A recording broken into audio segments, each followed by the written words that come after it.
What's going on, football fans? Back here again to do another quick video. In this video, I just wanted to preview and break down Super Bowl 51, which of course goes down Sunday. You got the Atlanta Falcons playing the New England Patriots. Should be on Fox, so I'll be watching it. I'm sure most of the world will be watching it. Great game. All due respect to the Falcons and Patriots for just getting to this point and making the Super Bowl. And congratulations to both their franchises, all their coaches, their players, of course all their fans.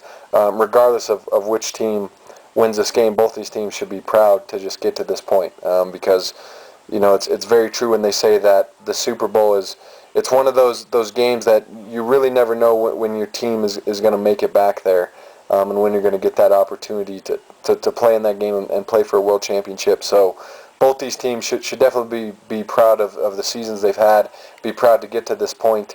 And I just want to congratulate both these franchises for making Super Bowl 51, and both their fan bases for getting to this point.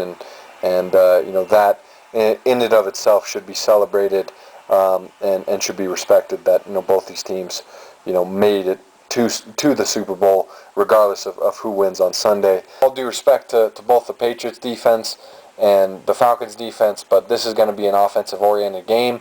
This is going to be a game dictated by both offenses, and this is going to be just a borderline good old-fashioned shootout. You're talking about two offenses here that finished top 5 in total yards, top 5 in passing. They were top 10 in rushing.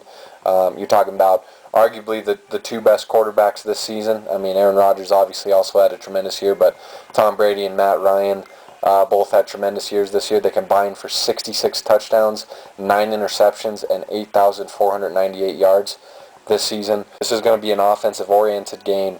This is going to be a high-octane game. You're going to see a lot of points scored, I would imagine, a lot of yards. And again, you got a great quarterback duel here between Tom Brady and Matt Ryan, who have had incredible years this year. Again, combining for 66 touchdowns, 9 interceptions. That's just ridiculous.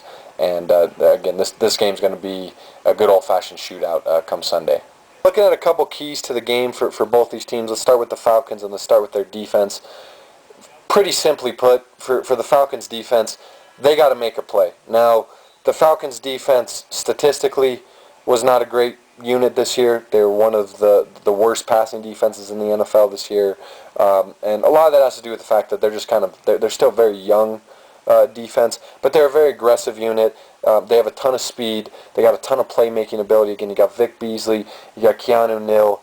This is a young defense. You got Marcus Trufant, and at times that youth and that aggressiveness and that explosiveness and that speed has been exposed this year. Again, this is a defense that has been really kind of about bend but don't break. That's been a great motto and a great way of describing this Falcons defense this year. And simply put, they're going to have to make a play against this Patriots offense, because New England's only loss this season with Tom Brady under center came against Seattle in Week 10. They lost 31-24 in Seattle, so they barely lost. But in that game, they lost the turnover battle. The Patriots had two turnovers in that game. Brady threw an interception. Edelman had a fumble. Seattle had none in that game. And that's going to be huge for the Falcons to kind of replicate that success that Seattle had. And it starts with their defense forcing a turnover, making a play. So whether it's Vic Beasley, whether it's Keanu Neal, as I mentioned, Marcus Trufant, someone on this defense with the youth they have, with the aggression that they play with, the speed that they possess, especially on the edges, someone's got to make a play, whether it be forcing a fumble, intercepting a pass. Something has to happen from this defense. They got to make an impact play if they want to beat New England.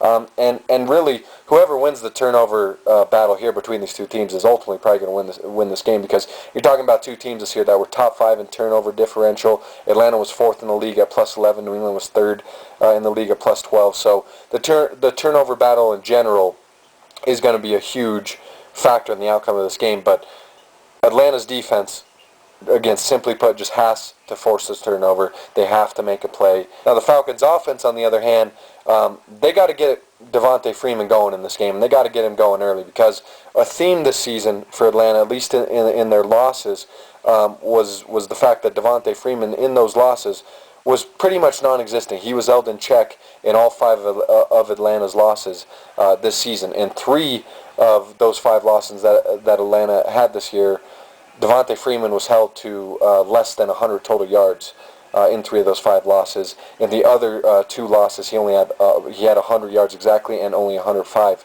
total yards. So he barely got over 100 yards. So again, you're seeing that theme with Atlanta's offense where they've struggled this year, and their losses is when Devontae Freeman has been held in check. In all 5 of their losses, not just 3 of their losses, in all 5 of their losses, he was held for less than 60 rushing yards. So you already got, in 3 of their 5 losses, he was held to less than 100 total yards. In all 5 of their losses, he was held to less than 60 rushing yards. So getting Devontae Freeman going early and often, going to be huge for this Falcons offense. These are 2 of the best offensive lines in football, I think, in New England and Atlanta. So Atlanta's offensive line, I think they're one of the most underrated group. Alex Mack, Jake Matthews, those boys up front, they got to win that battle in the trenches. Give Devontae Freeman some holes to run through, some gaps to run through, some space to work with, and then get him involved in the passing game. Again, in 3 of those 5 losses, he was held to less than 100 total yards. So he was also ineffective in the passing game. Got to get him going, get him on the outside, get him in that open field so that he can make plays against this New England secondary. Because if New England's defense is able to hold him in check,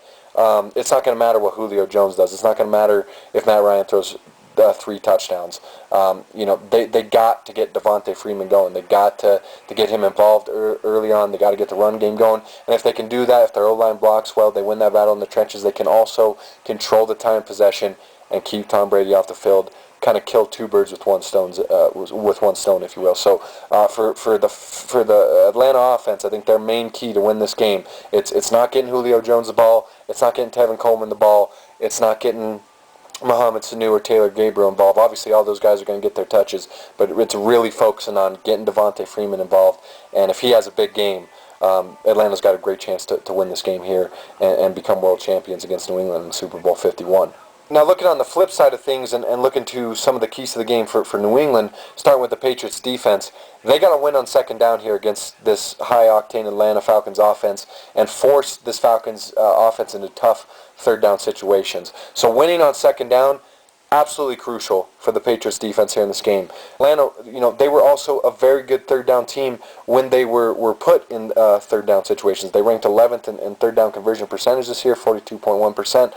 And New England's defense, they were great on third down. They ranked 3rd in total third down conversions allowed this year, and 7th in third down conversion percentage defensively. So they're one of the best third down defenses. Atlanta, obviously, again, wasn't in third down situations a whole lot offensively this year, but when they were, they did convert at a high rate. So New England, first and foremost, win on second down to put Atlanta in those third down situations. But then, like they have all year, again, they were top 5 third down defense this year and third down conversions allowed, top 10 in third down conversions percentage.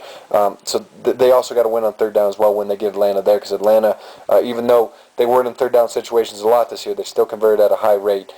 So for the Patriots defense, the main key for them, win on second down to force the Falcons into third down situations, and then win on third down defensively like they have all year this season. That will be crucial for them if they want to win Super Bowl 51. For the Patriots offense, I think they got to attack the middle of the field. Look, this is a Falcons team, again, kind of going back and looking at some of their losses.